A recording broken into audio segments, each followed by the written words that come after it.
house at night. The evidence inside that house, or your DNA, suggests otherwise. I believe you do know. But I don't. I'll be right back. I'm gonna grab your phone. Okay. So at this point, I asked. Welcome back to Interrogation Chamber. We have a very unsettling story to dive in with you today. Steve Wilson was found stabbed to death inside his home. Police followed the evidence to Paige Lane, a woman who knew Steve and had been getting money from him. In this interrogation, detectives tried to find out what really happens. If you guys want to see more videos like this, I'm uploading every day on Interrogation Chamber, and let's just dissect this story together. I received a call from our dispatch to check on the well-being of Mr. Wilson. The front door was unlocked. Walking into the back bedroom, we located Mr. Wilson on the bed. There was a lot of dried blood coming out of his mouth, down his chest. It had pooled in his lap and also under his head. There was blood clearly on the ceiling and wall and soaking the mattress. It looked like he had been inside the home for a few days, deceased. We found that Steve was stabbed 4 times in the back and shoulders, and then 4 times in the neck and head area. The fatal wound was to his spine. We found that Steve was stabbed 4 times in the back and shoulders, and then 4 times in the neck and head area. The fatal wound was to his spine. The stab wounds were, so severe they broke through bones. There was no forced entry at the residence, but we did locate some watch boxes that were emptied out on the vanity.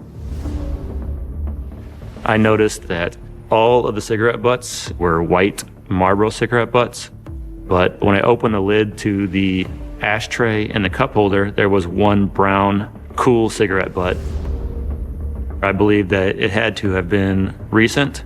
The DNA from the cigarette butt may point us towards a suspect. The one thing that stood out were some Cash App transfers to a person named Daniel Diamond around the time that we believe he died. We learned that she was an escort that Steve Wilson liked to frequent, and she would come to his house. And just a Google search located some selfie photographs of a white female with red hair. We entered into a mugshot recognition program, and we were able to match it to Paige Lane. Paige had an extensive criminal history.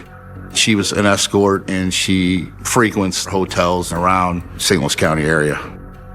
I also found... Gross. Right now they located him in his bed in a pool of blood, 4 times back and shoulders, 4 times in the back and shoulders, 4 times in the neck and head area. Fatal wound was directly to his spinal cord. They found a cigarette butt that now leads us to this chick. So let's continue to dive in. Body camera video with her. Police department. Is there anybody else in here? Yeah, Who is in there? my boyfriend.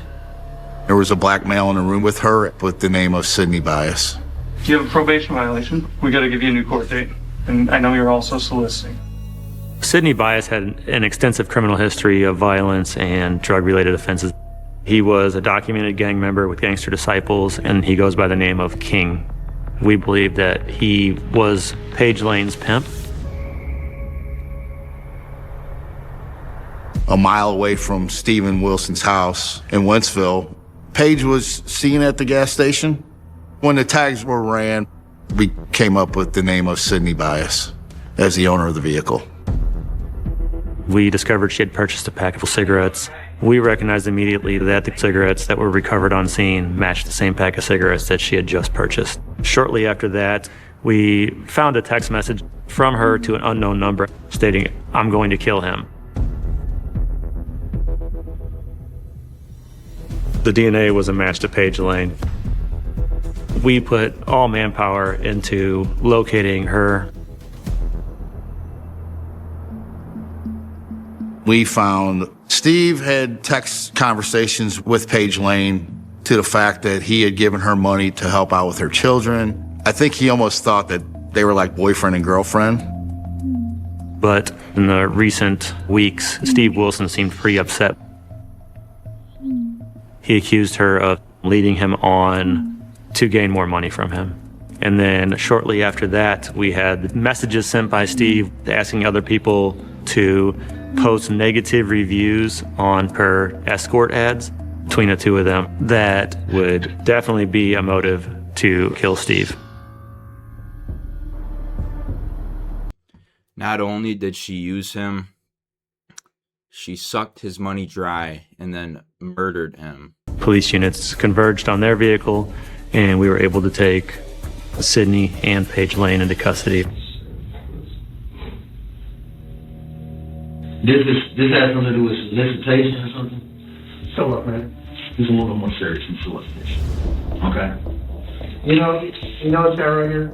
I don't. Never ever seen that man. Never. He never seen me? I don't know about. We're investigating homicide. Okay, I'm not involved in a homicide with nobody. This person right here? I don't even know him. What's the right with your buddy? He was not intent on cooperating in any fashion, but we wanted to keep him to see if any information would come alight from Paige's interview. So do you guys live together or stay together? If you ride with them today, do you ride with them often or? No, not really. Okay. There's no other friends of yours that maybe give you some money or help you out financially? Yeah, that's like a straight A girl, I guess you could say, quote unquote. Who is that? So, his name is Steve, and I don't know his last name though. What did I go to? Check maybe February? Was the last time I seen him. And this is the same person we're talking about right here? Yeah. She says that she last met with Steve in February, but we know that she was meeting with him in March and getting money from him and the whole time right off the get-go. Like, he messaged a whole bunch of girls, like other workers, and told them to set me up, to beat Set me you up like what? like to beat me up, to she robbed me, no, and girls are calling me, Girls set you up to beat you up? yeah. Right when he brings up about we're investigating something with Steve, then all of a sudden both shoes come flying off. The nervous twitches with her are all over the place. Most people that are innocent, they're not so fidgety, I'm just telling you that. Sober people don't do that either, by the way. But, I mean, if you have two detectives coming in and you're brought in to the station, you know you're cooked. Her DNA was found at the evidence, but... You're saying you never went in the house at night? The evidence inside that house or your DNA suggests otherwise. I believe you do, though. but I don't. I'll be right back. You smoke. I'm gonna grab your phone, okay? Okay. So at this point, I asked Detective Sergeant Meyer to be part of the interview. He has more of a softer approach. The both of us in there together, maybe she would feel like she had somebody on her side. Yeah, I'm sure you guys never talked about this. No, yeah. When you went out there at the end of March, beginning of April, and you were with a friend. Yeah, and she no, she never heard that. Hey, who was this with you? That's what I swear. I swear I'm not like. We need to find the story that actually fits the facts, and that's what we're trying to do. You know what I'm saying? I'll meet you at first. We gotta get past your story, okay? The story is broken. It doesn't fit. That's science talking. That's not me thinking this or him thinking that. That's science, okay? I saw him earlier that day. I popped up and saw him. Okay. That's it. Did he give you anything when you were there? No. Anything at all? No. There's some watches, I guess, in your hotel room. Yes. Whose are those? They are in here. What do you think the odds of those watches having Steve's DNA on them are? What happened? I've been hurting so many lately. And so I went to go take a visit. Were you by yourself or was he with you? I was by myself. And like you told me, like, come over here, you send me $100. Like I said, I don't do anything for $100. You bitch. And came towards, like, he grabbed one of his knives and he came towards me and I put my arm up And I He came at you and cut you and you pulled your... I pulled mine out, and like when I pulled mine out, like I hit, you know, not like accidentally because I was like defending myself, but like I hit him like on the side of his neck. Do you think about calling the police or the ambulance or anything? Yeah. When you're worried about getting in trouble? I remember like when I turned, and that's why I grabbed the bag. Where are the clothes you were wearing? I threw them away. Where at? In a dumpster downtown. We're telling the truth now, we're on the right track? Yeah.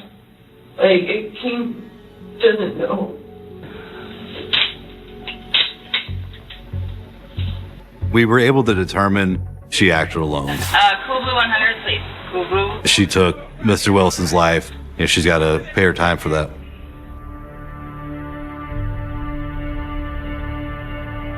So basically, it started out where they found Steve located in his bed in a pool of blood, got stabbed 4 times in the back and shoulders, 4 times in his neck and head area. The fatal wound came from his spine. Cigarette butt was found in the ashtray, which led them to Page Lane, which led them to the arrest, and then they sentenced her to 25 years in prison. If you guys want to see more videos like this, I'm uploading every day on Interrogation Chamber. You can like, share, comment, and subscribe to Interrogation Chamber, and I'll check you guys in the next one.